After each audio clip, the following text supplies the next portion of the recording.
Hello and welcome back to Night Goes 49. We're playing the Heroes of the Storm match, week 4 of the Studio Rumble. And let's go ahead and check out the teams.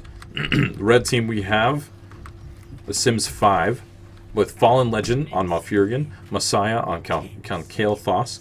We have Sylvanas as Royd. As we continue to move down,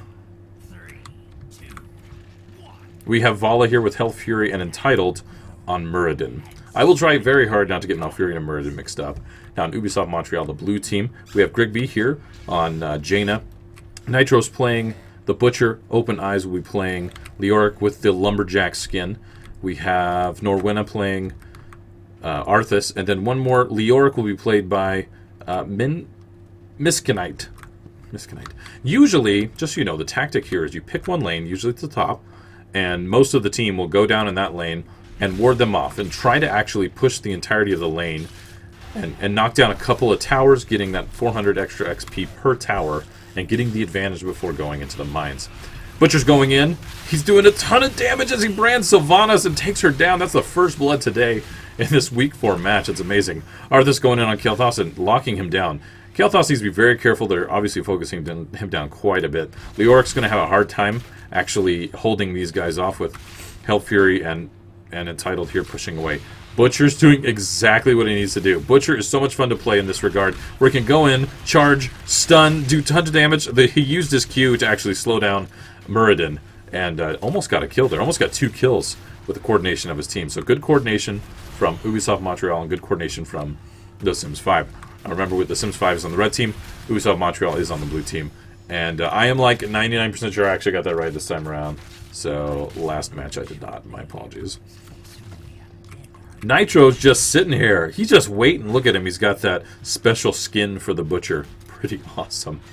Looks like Malfurion did go back to replenish so that he can have all the mana that he needs before he goes into the mines. The mines will be opening in about 10 seconds. So we're going to see some good fights going on there. The Lumberjack with the blue book. Nice. It looks like red team, The Sims 5, they're all going to converge on this north location and come down into some mines. Arthas has locked down Kael'thas. The Butcher is coming in. He's definitely going to get a kill there. And Entitled is just running right in there. Muradin has decided to just say, I don't care what you guys are doing. We're going to take this out. But he does get hit while he's doing Dwarf Toss. Now the Butcher is very low. Vala could easily get a kill here. But Uther comes in and does a stun to help save his team. So let's go ahead and take a look in the mines. Butcher is still very low on health. Jane is actually helping to clear these skulls. It looks like Team Ubisoft Montreal has 18 skulls to The Sims 5 8 skulls. So they definitely have the lead right now, but their health is incredibly low. Uther's actually healing up a little bit himself. Leoric is actually hearthing back to keep himself alive. Not sure why he did that this time around. Even if he dies, he's able to come back. I know he does give full XP. I do explain that every match. But Norwina is actually going to... Oh, he does get away from the roots. I thought he was going to get caught. But Uther is keeping Norwina alive. They are the only 2 members of their team currently in the mine. This is very dangerous for them. They need to be very careful and probably got to back out. But the Butcher comes in. And Leoric, it looks like they were baiting them to come in. Vala's getting hit by the Butcher with the brand on her as well. And the slow hitting. But Malfurion comes in here and actually heals her. She might actually be able to get away.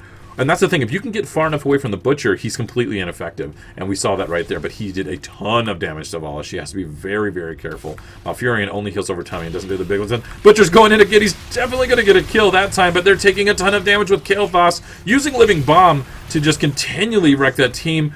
But Sylvanas, 4 players on the team, on Team The Sims 5, do go down. We did see one of the key skills Nitro used here with the Butcher. He branded a player and just healed through the damage. With Uther in there healing the rest of the team, Arthas using his abilities to heal himself personally, that's why they stayed alive. I was pretty sure they were going to get hit so hard they weren't going to be able to recover.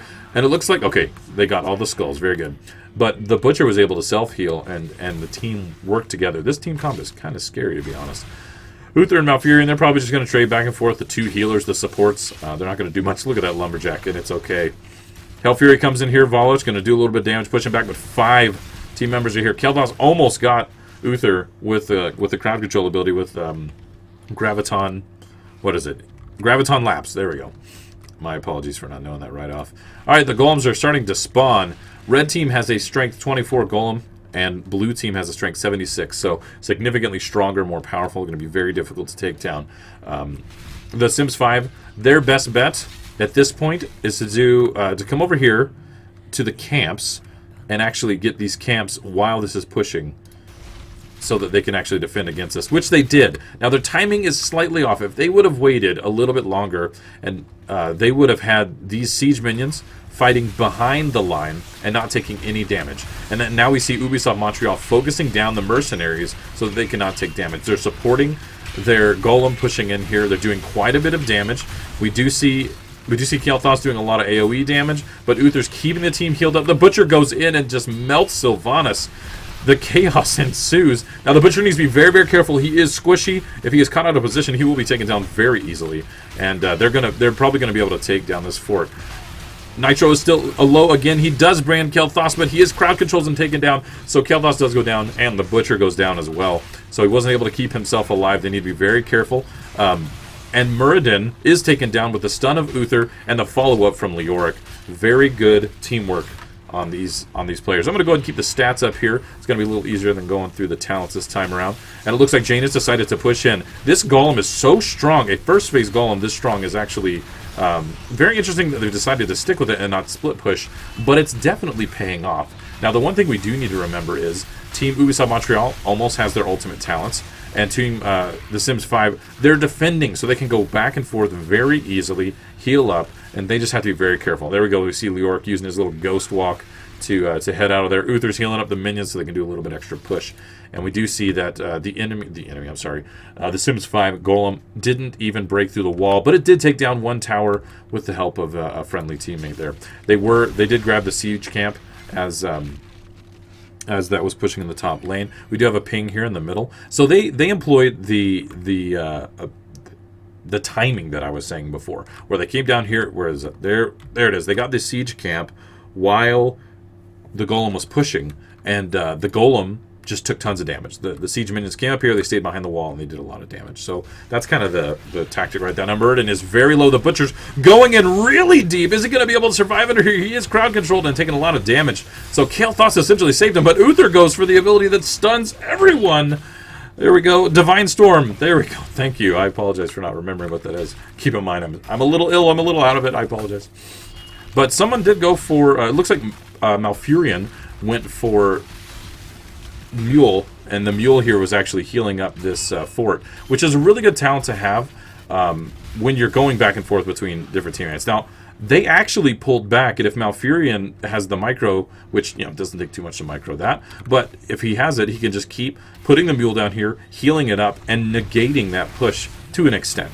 Now, Team Ubisoft Montreal does have their level 10 talents, and the Sims 5 do not. And there we go. We see the Mule coming in. Now, their teammates definitely need to stay here and defend this. He's super weak, and the Water Elemental's pushing in here, but it doesn't take out the Mule. They're able to keep this alive, and you see the ammunition's going up. Health is going up as well. Now, Vala was actually trading back and forth here with Norwenna here on Arthas. And, oh, the Butcher's right here, and he does get the Furnace! But he's out of position because Vala with her mobility, but Arthas does lock her down, and they do take her out. So the ultimate for the Butcher didn't really do it, but Arthas with the follow-up. Some good team plays there. Now we are down in the mines. Leoric is very low, and he uses the tomb to block. Very good play, and look how quickly he clears these out. This is amazing. So Uther's probably going to be able to heal him up. We're probably going to have it. Sylvanas is out of position. She's very good at clearing the skulls in this match. And Arthur's taking her down again. The Butcher coming in. She did not have a chance. The Team Ubisoft Montreal collapsing in on the enemy team. And I have to say, because we've seen some other matches from Ubisoft Montreal, they've started to, I've noticed, I'll just make a bit of a personal comment, I guess. They've started to coordinate a little bit better this time around. At least that's what I've noticed. Not to say the other team is out of this. They're not at all. In fact, they're together here, and they could be picking them off quite a bit.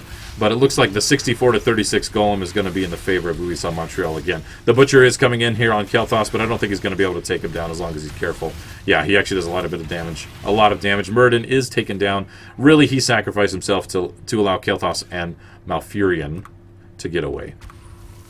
And the Root's coming in there, grabbing Arthas. Now, Kael'thas is crowd controlled again, but Malfurion is going to heal him up. And they're going to be able to retreat. They're going to be able to go back, and they need to defend this really badly. This keep is probably going to go down because Ubisoft Montreal has just said, you know what, I don't care about their golem pushing in the top lane. They didn't even go and get siege minions this time around. They just decided, we're going to push here in the middle. And the mule going down. It looks like Kael'thas is melted down. The furnace does do a bit of damage there. Tranquility's coming out there from Malfurion to actually heal up his teammates. Muradin's taking quite a bit of damage, but he does pop Avatar. And keep in mind, both teams do have level 10 talents. Uther is focused down on Team Ubisoft Montreal, so they do not have their heals anymore. They need to be very careful. And as you can see, they're kind of pulling back. They're playing it safe. They're going to poke a little bit, but Team The Sims 5, they've got a little bit of low health, but they can just come back in here and heal. So this is kind of a pivotal moment. If Ubisoft Montreal is not careful and they do a team wipe, they're actually going to be at a massive disadvantage because they can swing that in their favor and actually come back and do quite a bit of damage. Because we do have Jaina went ahead and pulled all the way back to deal with the golem. Now they did go through the shields. It's down to about 5%, but Jaina's doing some work here on this golem, and he's probably not even going to break through these two towers. He's going to break through the wall, but not the towers here with Uther and Jaina doing some work here. Now if we look over here at Leoric and the rest of the team, we're grabbing this point. Malfurion and Vala are taking care of the siege camp. So Ubisoft Montreal came in here and grabbed the siege camp to continue to push and do damage as they backed off.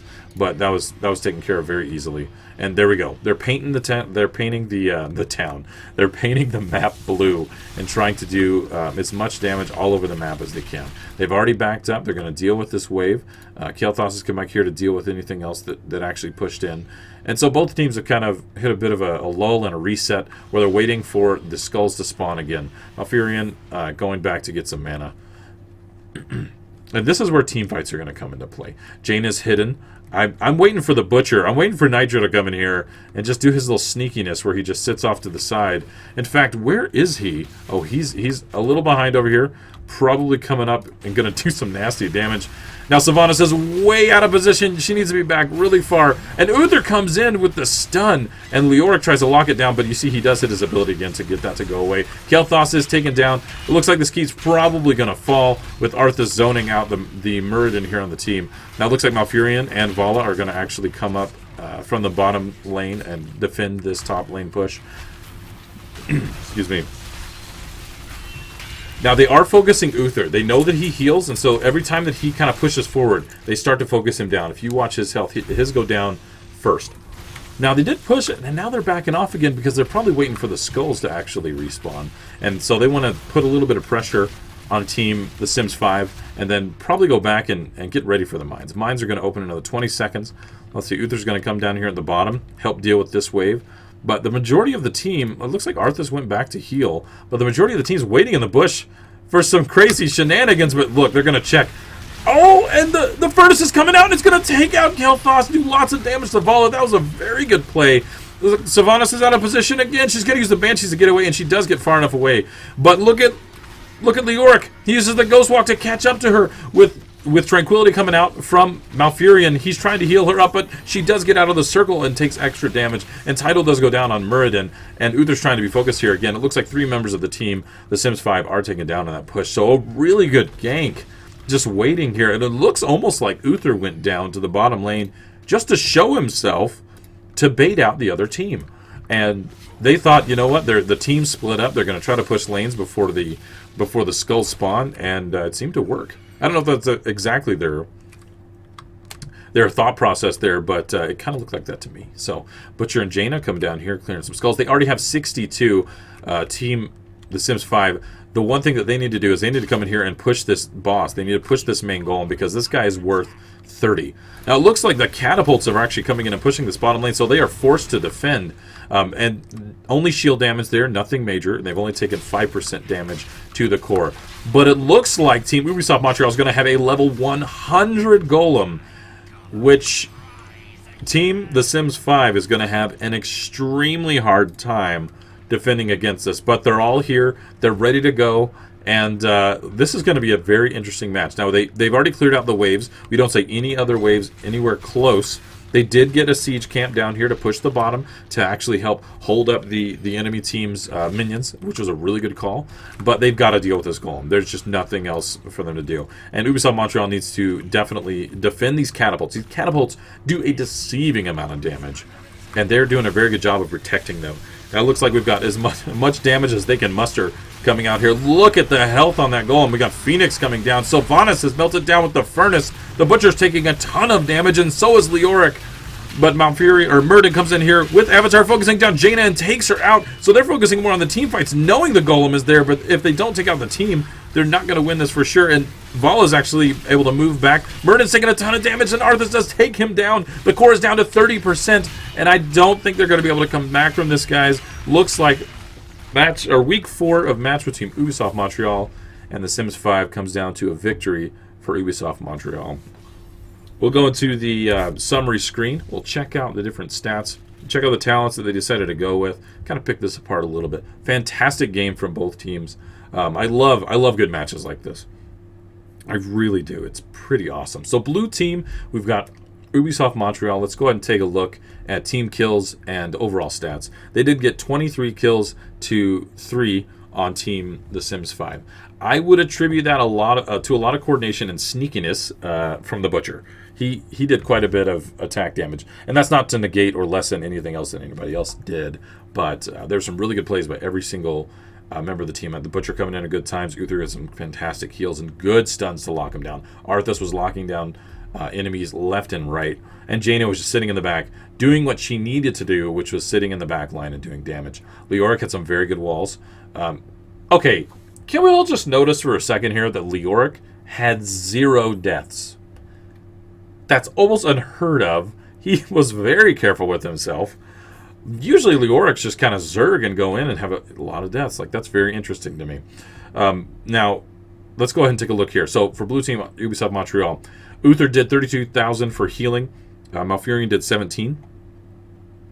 And that's probably just due to the fact that he was alive a little bit longer, and he does burst healing. Malfurion does healing over time. It's a little bit different. Leoric did 32,000 tanking, and Arthas did 33,000 tanking as well. Now, Muradin did 38,000 more than those two individually, but collectively they were able to soak up a ton of damage, and that's probably why Uther had so much healing on his end. Jaina did a lot of hero damage. She actually did the most hero damage. I think part of that had to do with the ability of her water elemental to come in, sneak up, and just continually do damage while she can pull back. So, and then Arthas did a lot of siege damage as well. He was on the front lines like constantly. We saw him pushing walls, towers. Him and the Butcher and Leoric just like keep swapping out, and Uther would just keep healing him. It was a really good comp there. Now, Vala did some serious work. She had 34,000 hero damage, more than every player on both teams.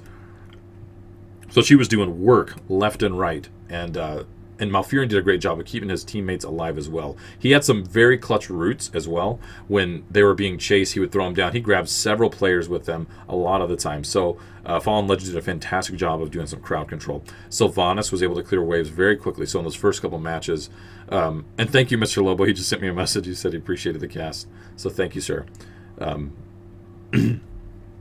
that was Nitro. Thank you, sir. I appreciate it. You guys are awesome. I love doing this. I'm sorry I'm just a little under the weather. I would have been a little more enthusiastic. But anyway, so some very, very good plays from Malfurion. Sylvanas, very good plays. And we saw in the first wave of skulls, she actually gathered a great deal of them in those lanes very quickly before she was focused down. And they collapsed in on her, but she can just clear them ridiculously fast. You cannot leave Sylvanas alone. She is a very dangerous hero. And as you can see, she got the most XP gain and the most siege damage, which makes perfect sense. She did her job exactly the way she should. And it looks like Ubisoft Montreal knew that about her and Kel'Thas because they focused them the most. Now Muradin did our tanking damage here, and overall he just got focused a lot too. Like the Butcher would go in on the squishies first, right? And then once those would melt, Muradin would try to peel away. But with Arthas crowd control, Uther's, and the Butchers, he just kept getting focused down as a secondary target. Kel'Thas did quite a bit of damage, both siege and hero. So let's go ahead and take a look at the talents as well. The Butcher went with Victuals. I never know how to pronounce this properly. When you collect fresh meat, it heals you. Oh, okay, nice. Excuse me. And then he went with was it Flail Axe, increased the length of hamstring. So he was going for crowd control, just straight up. And then increase the maximum number of fresh meat. This is a fantastic ability. Usually you can only carry 25. He carries 35. And those fresh meats allow him to attack faster and to regenerate. He went with Furnace Blast, which is just brutal. And he did Spell Shield as well, which is a really good decision against all of these players, with Vala doing her Hungering Arrow, Malfurion doing nothing but range damage, Sylvanas with her Black Arrow, and Kael'thas of all players. That was a really good choice. And then he went with Blood Frenzy, which increases his attack speed per stack. So when he had 35 stacks, his attack speed went up 35%, and that's why he did so much damage. Uther went with Reach. He also went with Boundless Conviction, Wave of Light. He went with Divine Storm, which, I don't know, I've seen matches go either way, but in this match, it definitely locked down the enemy team, and there was some follow-up by his friendly players. He went with Shrink Ray. I didn't see that used very much, but that's a very good ability to lock down enemy players. He used Gathering Radiance as well. Excuse me. Leoric used Reanimation, so he was able to regenerate very quickly. This is basically Regeneration Master for Leoric. He used the increased healing from Willing Vessel, Ocean Renewal, which is kind of like First Aid, just not quite as good. Then he went with Entomb, and then continued to upgrade with Crushing Hope, his creepy hand, right? And then Consuming Vitality. So basically, Leoric went for sustain, and it worked because he didn't die once.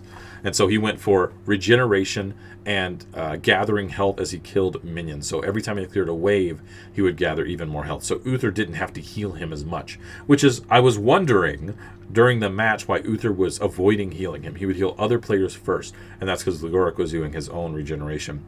Now Jaina went with Deep Chill, which is an increased slow. Arcane Intellect, which we're seeing more players use. Dealing damage to chilled targets returns mana to Jaina. Basic attacks return 5. And abilities return 25. And then we've got Frostbitten as well, bonus damage. Water Elemental, which is always a good choice. Ice Veins, and Northern Exposure. So a lot of cold damage, a lot of control. Arthas went with Block, which is a fantastic ability for any tank. It blocks periodic attacks. It stores up to 2 charges of this.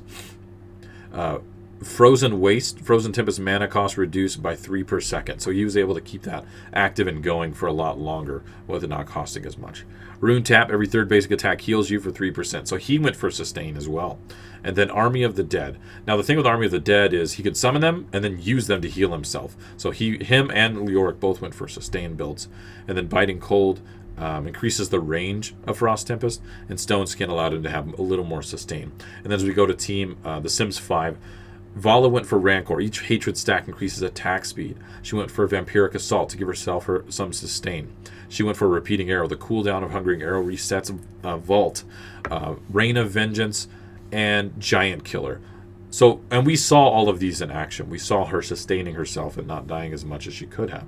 We saw her vaulting more and getting out of the way, actually getting away from the Butcher several times, and then doing the most hero damage of the entire game. So, kudos to Vala for going that build and using it quite well. Malfurion went for increased damage to minions and mercenaries. Alun's Grace increases the range of regrowth and Moonfire, and we saw him use that very well to lock down enemy players that were in pursuit. He used Mule to keep keeps and forts alive, and then he went with Tranquility, which we saw him use to keep the majority of his team alive when they were engaging on Team Ubisoft Montreal. Full Moonfire as well to increase some damage and reduce mana cost. Sylvanas went with Barbed Shots. Deals even more damage to minions and mercenaries, so she was just clearing waves like crazy. She went with Envenom, which is damage over time. Unstable Poison, which it explodes and spreads the Black Arrow to minions when they die from it. And then she went with Wailing Arrow, which we didn't unfortunately see as much as we would like. I think Sylvanas was a slight bit out of position on 2 or 3 occasions. If she would have stayed back a little bit more, similar to the way Jaina was playing, kind of. Like, you gotta say that, but at the same time, her Q, her ability, you have to be close enough to use it. So, I don't know. That's a bit of a critique without me being an expert, to be completely honest. But she was taking down waves like crazy. And then Splinter Shot, Withering Fire hits a second target for 19 damage. Okay, interesting. Murden went, it looks like he went for a hammer build, right? Infused Hammer refunds mana for each hit. Thunder, Burn, Piercing Bolt, Avatar, which is solid ability. And then Burning Rage to continually do damage to anybody that's close to him. Kael'thas went with Energy roll, so the gravity lapse cooldown is reduced by 3 seconds for each enemy hit. So he's able to crowd control a lot. We did see him use that quite a bit. There were several times where he was being chased down and he was able to just lock down the enemy team, walk away like he needed to, and survive. He went with Envenom as well. Fission Bomb, which increases living bomb explosion range, or radius, excuse me. Phoenix, which is a great ability. And then he also went with Flamethrower, increases the cast range of Flame Strike by 50%. This helps with his survivability a ton, because he's able to stay back and do a lot of damage. So thanks everybody who stuck around for the talents. A lot of people, they get kind of upset when they don't see talents on a match. So I take the time to do that because I've seen a lot of feedback from other tournaments and matches. So I know it's not for everybody, but thanks everyone again for being here for the Week 4 match for Heroes of the Storm for the Studio Rumble on Haunted Minds. We got Team Ubisoft Montreal and Team The Sims 5. So we're going to go ahead and end this recording on this one. We'll be staying live streaming for a little bit longer, and I will see you guys next time.